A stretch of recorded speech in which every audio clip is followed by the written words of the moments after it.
오늘은 치유하고 회복하게 하는 사랑의 특징에 대해서 우리 같이 말씀을 나누면서 은혜를 나누려고 합니다. 지난 8월 1일 주일에는 사랑의 위대함과 그 하나님 능력에 대해서 말씀을 드렸습니다. 그리고 지난 8일 주일에는 사랑이 없으면 모든 것은 없으며 모든 것은 헛되며 모든 것이 무익하고 쓸데없는 것이 된다는 것을 말씀을 드리면서 사랑이야말로 진정으로 사람을 치유하고 회복시키시는 하나님의 은혜임을 말씀드렸습니다. 오늘은 그 연장선상에서 오늘 본문에서 말씀하는 사랑에 대해 정의한 말씀을 가지고 사랑이 무엇이길래 치유하고 회복하게 하는 놀라운 능력을 가진 것인지를 확인하고자 합니다. 오늘 본문에서 사도 바울을 통해서 말씀하는 사랑은 하면서 내리고 있는 정의들이 모두 15가지로 나와 있습니다. 그 내용 하나하나를 보면 결코 어려운 말들이 아닙니다. 그러나 여러분, 이 말씀이 담고 있는 내용은 기독교 본질인 사랑이라고 하는 것을 설명하는 것이기 때문에 독특한 의미를 가지고 있습니다. 독특하다는 말은 스페셜이라는 특별한 뜻이 아니고 유니크하다는 말로 표현을 할 수가 있습니다. 세속 사회에서 사용하는 개념과는 구별되는 희생과 헌신이라는 기독교 신앙의 특징을 담고 있기 때문에 개성이 있는 개념이다 하는 말입니다. 그래서 유니크하다라고 표현을 하는 것입니다. 오늘 본문에서 설명하는 사랑의 정의입니다. 4절 말씀에 사랑은 오래 참는 것이다. 자, 여러분, 오래 참는 건 저 세상의 사람도 합니다. 그러나 우리 그리스도인들이 성령의 은사를 통해 받은 사랑은 오래 참되 세상 사람들과는 구별되는 오래 참음이다. 그래서 유니크, 독특한 개념을 가진다는 것입니다. 그리고 계속해서 사랑은 온유한 것이다. 6절에 진리와 함께 기뻐하는 것이며 7절 모든 것을 참으며 믿으며 바라며 견디는 것이다 그랬습니다. 그리고 사랑으로 인하여 행할 수 없는 것들을 말씀을 하는데 4절에 사랑은 시기하지 않으며 자랑하지 않으며 교만하지 않으며 5절 무례히 행하지 않으며 자기 유익을 구하지 않으며 성내지 아니하며 악한 것을 생각하지 않으며 불의를 기뻐하지 아니한다고 했습니다. 이런 행위들은 사랑과는 어울릴 수 없는 것들이기 때문에 그렇습니다. 이렇게 해서 사랑에 대하여 15가지 정의를 내리고 있습니다. 그런데 그 다 의미를 가지고 있고 그 말씀하는 것 하나하나가 그 뉘앙스, 어감이 조금씩 다릅니다. 그렇지만 이 모든 15가지 내용을 크게 정리를 하면 3가지로 말씀을 드릴 수가 있습니다. 첫째는 인내입니다. 사랑은 인내, 곧 참고 견디는 것이다는 것입니다. 참고 견디되 오래 참고 모든 것을 참고 견디는 것이라고 했습니다. 그런 의미에서 우리 기독교의 사랑은 쉽게 뜨거워지고 쉽게 식어지는 냄비 같은 게 아니라는 거예요. 무쇠 솥과 같이 오래오래 가는 것입니다. 그러면서 무거운 지붕을 떠받치고 버티고 있는 기둥과 같은 것이라고 합니다. 여기 견딘다는 말의 본래 의미가 이렇게 지붕을 이렇게 받치고 있는 기둥이 그 무거운 하중을 버티는 것처럼 그런 의미를 가지고 있는 것이 견딘다는 의미인 것입니다. 자, 그러니까 사랑을 소유하고 사랑의 삶을 산다고 하면서 인내하지 못하면 그건 참 사랑이 아니다는 것입니다. 어떤 건 참는데 어떤 건 못 참어. 그건 기독교 사랑이 아니다는 것입니다. 그러나 그렇게 인내하며 견딤으로 그 사랑을 받는 사람은 안전하게 되고 평안을 누리게 되고, 심지어 그 사랑을 하는 사람은 그 사랑으로 인하여 존귀하게 되는 역사가 일어나게 된다는 것입니다. 자, 여러분, 시나이 반도는 아주 메마르고 황량한 광야입니다. 가보신 분들은 다 보셨겠습니다마는 생명체가 살기에는 아주 어려운 척박한 땅입니다. 자, 그런데 그런 곳에 드문드문 뿌리를 내리고 자라나는 나무가 있는데 시띠나무라고 합니다. 성경에도 무슨 조각목, 아카시아 이런 이름으로 나오게 되는데 이스라엘 사람들이 그 나무를 시띠이라고 부릅니다.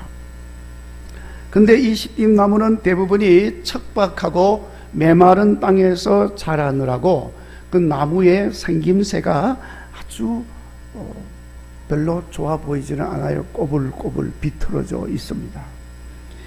그러니까 쓰임새가 별로 없습니다.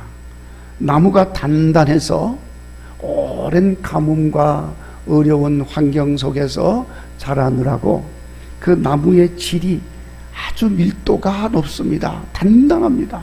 그래서 불에 잘 타지도 않아요.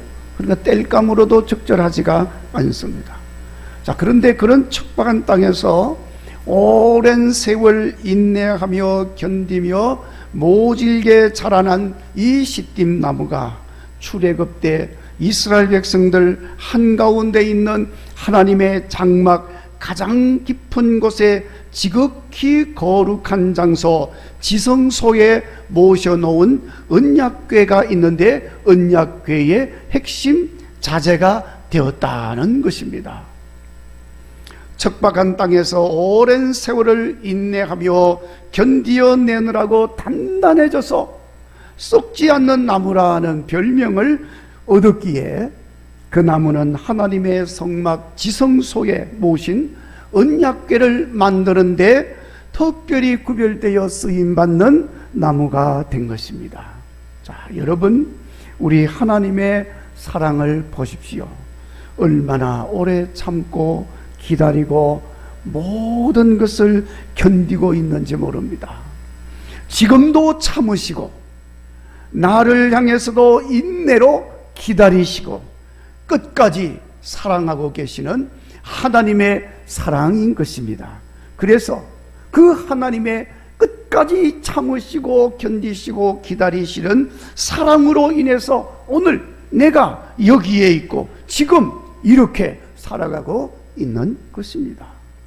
하나님의 인내하심으로 수많은 영혼들이 하나님께로 돌아와서 우리 하나님을 예배하며 한량없는 은혜라 찬양하며 그 하나님 사랑으로 인해서 생명을 얻어서 살아가고 있는 것입니다. 오늘 우리는 이것을 깨달으시고 오래 참고 모든 것을 견디는 그 인내의 사랑으로 결국에는 우리 모두가 하나님 앞에 존귀하게 쓰임받음으로 치유받고 회복되는 복된 성도의 삶이 되시기를 간절히 바랍니다. 그리고 사랑은 온유한 것이라고 했습니다. 자랑하지 않고 성내지 않고 무례히 행하지 않고 악한 것을 생각하지 아니하고 불의한 것을 기뻐하지 않으며 시기, 교만, 자기 유익을 구하지 않는다고 했습니다. 여러분, 지금 말씀드린 이 모든 행위들은 배려와 양보의 마음에서 우러나오는 것인데, 우리는 이것을 다른 말로 온유라고 말을 하는 것입니다. 온유하니까 자랑하지 않고 성내지 않고 무례히 행하지 않습니다. 온유하니까 악한 것 생각하지 않고 불의를 기뻐하지 않습니다. 온유하니까 시기, 교만, 자기 유익 구하지 않습니다. 배려하고 양보하니까 이런 게 있을 수가 없는 것입니다. 자, 이런 것이 바로 사랑의 구체적인 삶의 모습인 것입니다. 이 온유한 사랑의 삶은 예수님을 통해서 잘 나타나고 있음을 볼 수가 있습니다. 복음서에서 증거하는 예수님의 모습이 그런 것입니다. 그리고 수많은 믿음의 사람들이 하나님의 사랑을 경험하고 그 사랑에 응답하여 예수님을 믿게 되면 다 예수님을 본받아서 심지어는 흉악한 자라 할지라도 변하여서 온유한 삶을 살게 되어지는 것입니다. 이렇게 온유한 특징을 가진 사랑이기 때문에 자기 자신은 물론이고 모든 사람을 살리는 역사를 만들어내는 것입니다. 우리는 김익두 목사님에 대해서 익히 들어서 잘 알고 있습니다. 황해도 안악군 출신으로 안악군 호랑이라고 하는 별명이 붙은 유명한 깡패였습니다. 그는 세상을 비관하면서 글자 그대로 세상 막가는 막가파의 삶을 살았던 사람이었습니다. 그런 그가 안악에 선교하러 온 미국 장로교회 선교사 스왈런 목사님을 만나게 됩니다. 그걸 만나게, 그 선교사를 만나게 된 배경 이야기도 있습니다. 스왈론 선교사님 사모님이 전도지를 들고 전도를 하러 나가서 김익두를 만났습니다. 근데 김익두에게 전도하면서 전도지를 건네줬는데 그 김익두가 그걸 보고 뭐 막가파로 사는 사람인데 그걸 뭐 고분고분하겠습니까? 뭐 그런 걸 받아가지고 그냥 비아냥 그리듯이 코에다 갖다 대고 코를 팽 풀었습니다. 그러니까 스왈런 선교사님 사모님이 코를 팽 푸는 김익도를 향해서 전도지로 코 풀면 코가 썩습니다. 이렇게 이야기했어요. 그 뭐 이렇게 나쁜 말로 한 게 아니고 부드러운 말로 그렇게 했겠지요. 자, 그런데 여러분, 그 시간 이후로 이 김익두의 머릿속에 전도지로 코를 풀면 코가 썩습니다, 이 말이 그냥 맴돌았다는 거예요. 밥을 먹을 때도 그 말이 생각나고, 잠을 자려고 누웠는데도 그 말이 생각나고, 하루 종일 그 말이 생각나고, 잠자고 그 다음날 일어났는데도 그 말이 맴돌고 떠나질 않습니다. 그래서 스왈런 선교사님을 찾아왔다는 거예요. 안악교회 스왈런 선교사님을 찾아왔어요. 그 선교사님을 만나, 그리고 하나님의 사랑을 깨닫고 예수님을 영접하여 새 사람이 되었습니다. 후에 목사가 되어서 평생을 사랑의 빚을 갚는 삶을 살았습니다. 김익두는 불같은 성격의 사람이었습니다. 그러나 예수님을 믿고부터는 온유한 사람이 되었습니다. 아무리 돌깡패 같은 사람을 만나서 그 사람이 행패를 부려도 왕년에 완악골 호랑이였던 김익두는 예수는 내가 믿고 수지 맞은 것은 당신이요 하면서 사랑으로 품어줬다는 거 아닙니까? 자, 여러분, 하나님의 사랑을 맛보아 아는 사람은 하나님께서 성내고 미워하고 악한 것 생각하고 시기하고 교만히 행하고 불의하게 행하는 모든 것들을 하나님이 다 빼앗아가 버린 거예요. 그리고 그 속에 온유한 마음을 심어주신 것입니다. 그러니까 화를 낼 수가 없어요. 성낼 수가 없습니다. 미워할 수 없습니다. 악한 걸 생각할 수가 없습니다. 하나님이 온유한 걸 심어놨으니까. 이 사랑이 그저 배려하고 겸손함으로 양보하고 예절을 지키며 선한 삶을 살게 하는 것입니다. 성도 여러분, 우리는 하나님의 온유하게 하는 사랑의 삶으로 모든 것을 치유하고 회복하게 해서 정말 모든 사람들이 행복해지는 아름다운 세상을 만들어 나가는 국일교회 성도들이 되시기를 주의 이름으로 축원합니다. 그리고 사랑은 믿고 바라는 소망이라고 했습니다. 그래서 진리와 함께 기뻐하는 삶을 사는 것입니다. 자, 여러분, 사랑이 없으면 믿음도 바라는 소망도 없습니다. 사랑이 있기 때문에 믿는 것입니다. 믿어도 끝까지 믿습니다. 사랑이 있기 때문에 믿어도 그럼에도 불구하고 믿습니다. 사랑이 있기 때문에 그렇지 않아도 믿습니다. 사랑이 있기 때문에. 그러나 사랑이 없으면 믿을 수가 없습니다. 믿어도 쉽게 버립니다. 사랑이 없으면 믿어도 언제든지 바꾸어 버립니다. 그래서 2절에서 이미 말씀하셨습니다. 사랑이 없으면 산을 옮길 만한 믿음이 있을지라도 내가 아무것도 아니다 하고 말씀을 했습니다. 그러니까 믿음도 없는데 바라는 소망이 있을 수가 없는 것입니다. 그건 불가능한 일인 것입니다. 결국 믿음도 소망도 사랑이 없으면 불가능한 것이라는 말씀입니다. 그래서 오늘 말씀에서 사랑은 믿고 바라는 소망이라고 말씀을 하고 있는 것입니다.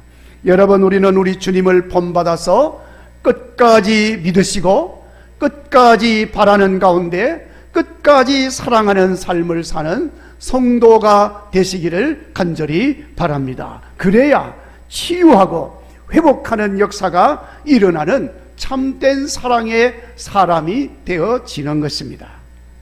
오래전에 어떤 노숙자가 우리 교회에 찾아오셨습니다. 그래서 같이 앉아서 이야기하는 기회가 있었습니다. 그래서 제가 그 노숙자에게 물었습니다. 가정이 없습니까? 가족이 없습니까? 그랬더니 그분이 가정이 있습니다. 가족도 있습니다. 그러면서 자기 신세를 한탄합니다. 나는 내 아내, 내 가족들, 내 자식들 정말로 사랑합니다.